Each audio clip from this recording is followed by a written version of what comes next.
Yo, what is up, guys? I know that I haven't been posting for the past 3 days or so. It was Mother's Day, so I basically went down to my mother's and surprised her Mother's Day.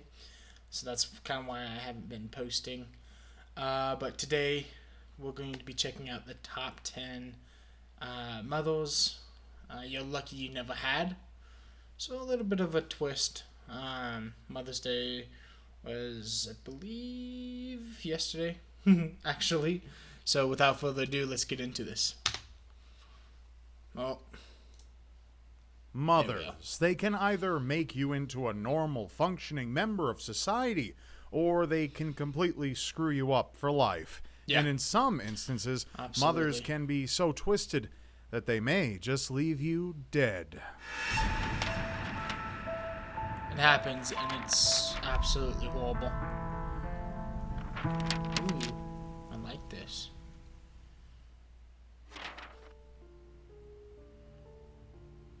Having a new child in the family can turn lives upside down, especially at a young age. Parents become sleep deprived or even forgetful, like this mother out of Bloomington, Illinois, who forgot her child for an entire night. No. On December 21st, 2013, Elizabeth weird. Potts left her child dressed in a snowsuit with a blanket covering her face in her husband's car overnight.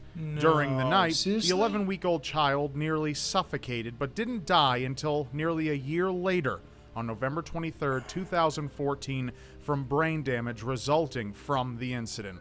Elizabeth and husband Timothy Crafton were held accountable for Good. involuntary manslaughter, child endangerment, and 2 counts of obstruction of justice for initially lying to authorities. Elizabeth Potts was finally What is going sentenced on? to 3 years in prison, while Timothy Crafton served 2 years for the negligent death of their child. Good. That's insane. Out of the While frying children may pan. not like taking their medicine, in the long run it is ultimately to help them. In this case, however, children would be right to think twice about taking their pills. Following a lost custody battle on June 16, 2015, Nargis Shafirad hatched a plan to kill her 5-year-old son Daniel Dana and make it look like an accident.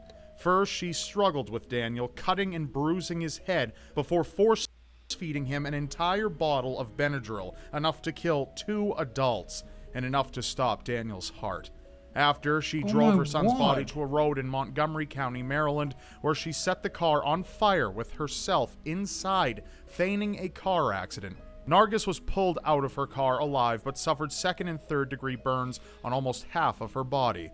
Then authorities uncovered the entire murder plot.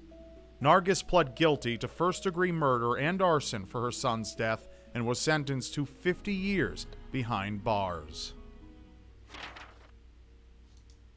That. Oh. Maybe I shouldn't have done this. Maybe I should not have actually done this. This is. This is so sad. Oh my word. To actually go ahead and plan to kill your own child? How sick do you really have to be?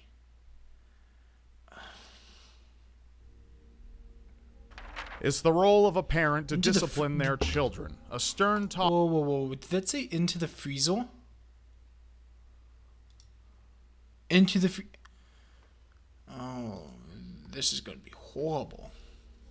It's the role of a parent to discipline their children. A stern talking to, a brief grounding, or even a spanking could be argued as appropriate in certain circumstances. But this mother personally administered the death penalty.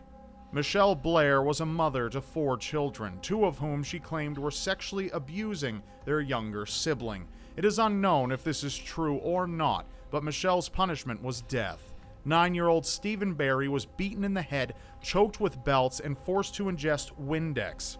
After this, she had his genitals scalded with boiling water. 13-year-old Stony Blair was beaten, burned, and eventually suffocated with a grocery bag. After killing her children, Michelle stacked their bodies on top of one another in a deep freezer where they went undiscovered for years. The two surviving siblings were burned with clothing irons and beaten with 2x4s, leaving one with over 25 scars on his back.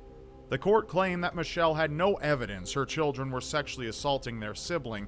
Truly remorseless, when asked about Stoney's death, she said it was intentional and that she'd do it again, though she claims Stephen's death was unintentional despite his immense suffering. She was sentenced to life in prison without the possibility of parole. I should not have done this video. This is disgusting. Having a child means rearranging your belongings to ensure no hazard or harm comes to them. This mother failed in one of the worst ways possible. Tantania Manners, a self-proclaimed full-time mommy, was talking to friends outside her Yonkers, New York apartment on May 25th, 2015, when she heard a gunshot from inside. Scared me. Tantania and her friends rushed into the apartment to find a grisly sight. Tantania's 4-year-old daughter, Michaela, had shot herself in the face with a semi-automatic handgun. Amazingly, she was expected to survive, but unfortunately didn't make it. Tantania was taken into custody years later on April 12, 2017 for child endangerment. Not only was the child around loaded firearms, but also the distribution of narcotics permitted by the mother.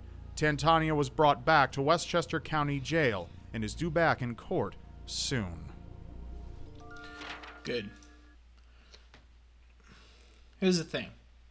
If you own firearms or anything like that, and you have small children, keep it away from them. That's fire safety 101.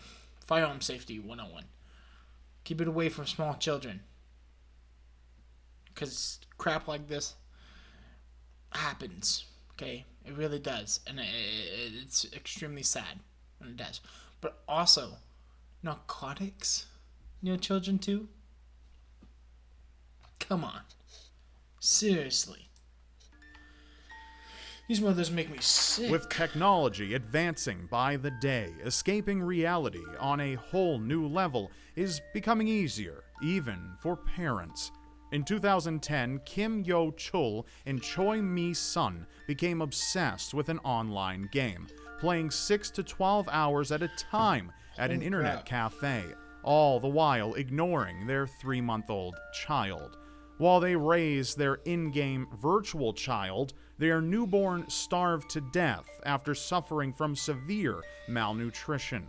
After psychological evaluations, the mother received no jail time, while the father received only 2 years. The 25-year-old mother has another baby on the way. Why? Why? 31-year-old Shabora Thomas was caught by a neighbor acting suspiciously while taking out large trash bags. After claiming she needed to move away as soon as possible, a terrifying truth was uncovered. The neighbor asked where Shabora's children were, noticing their absence in the wake of the mother's busy day. She plainly admitted to drowning them and hiding their bodies under a neighbor's home. Initially, Shabora's matter-of-fact tone was brushed off as a joke, but after repeating her story, police took her into custody. In a statement, Shabora confessed to filling a bathtub with water after picking the kids up from daycare, then drowning her daughter first before doing the same to her son. The children were only 7 and 5 years old. How could you Shabora had do no this? history of mental illness and was charged with capital murder after police confirmed the locations of the bodies. As for the reason behind the murders, it is unknown what brought the mother to kill her children so heartlessly.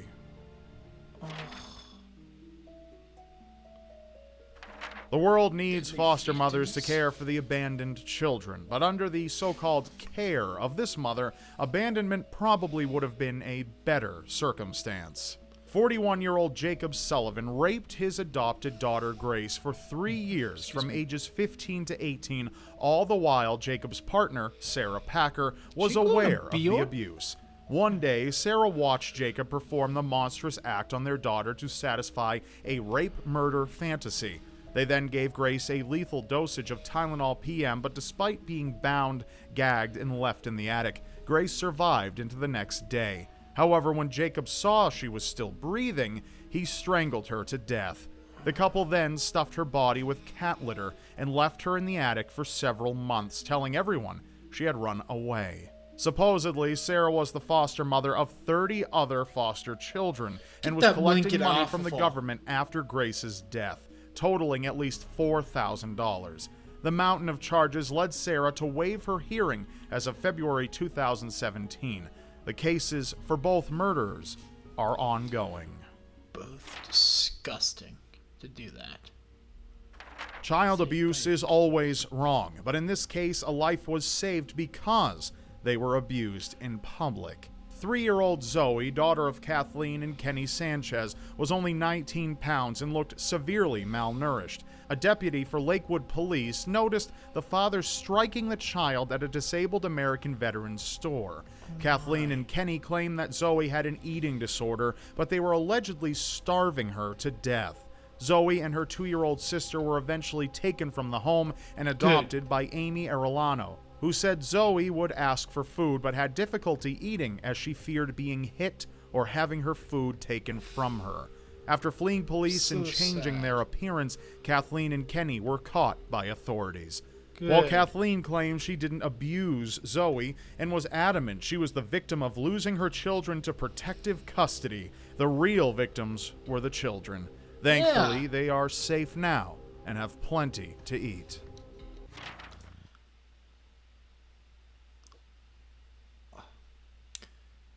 Man, and I thought this thing was going to be a little bit like, not like right off the bat. I knew that we were probably going to get into some really dark and horrible people, but like,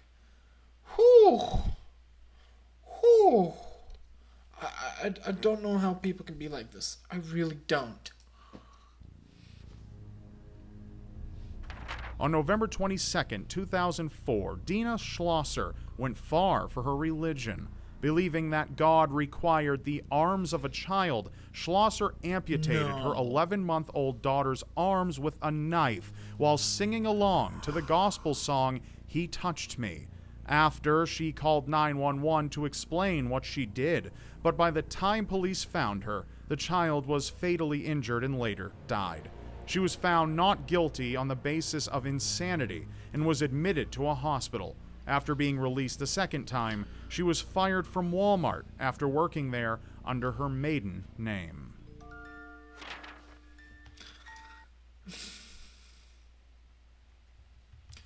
See, okay, I'm big in the law and whatnot. But I could never understand how you can be non-guilty just because you plead for insanity. Hell, if I wanted to, I could absolutely fake that I was insane. I could easily do that. But you're still guilty. You're still guilty for the crime. So I don't know how you could be non-guilty. That's the one thing I don't like. Bad genes. As a mother, Mary Beth Tinning seemed plagued by infant death, losing 9 of her children in 14 years. But this was no tragic accident. Doctors reported many of the deaths were a result of bad genes, but this theory fizzled out when one of the victims had no blood relation to Mary Beth. Addicted to the sympathy she received from her dead children, she smothered several of her own children to death, with none making it past infancy. On February 4th, 1986, Mary Beth confessed to killing 3 of her children, and though she was only sentenced for the murder of 1, it is unclear if more died at her hands. As the case became more complicated, she tried to say her confession was coerced. As of February 2017, she has been denied parole for the 6th time. Good. She is still alive in prison today. Thank you for watching. I've recently released exclusive... I hope she rots in jail, because oh my word. I need sympathy.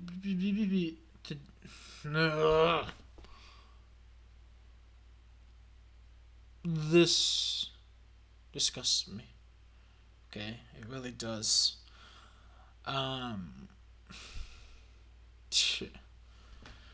Anyways, I'll let you guys all go. I hope you guys have a fantastic day. Also, let me know what you guys think. I ended up buying, well, not buying, but I ended up getting a new mic. So hopefully everything sounds a lot better. Anyways, take care, guys.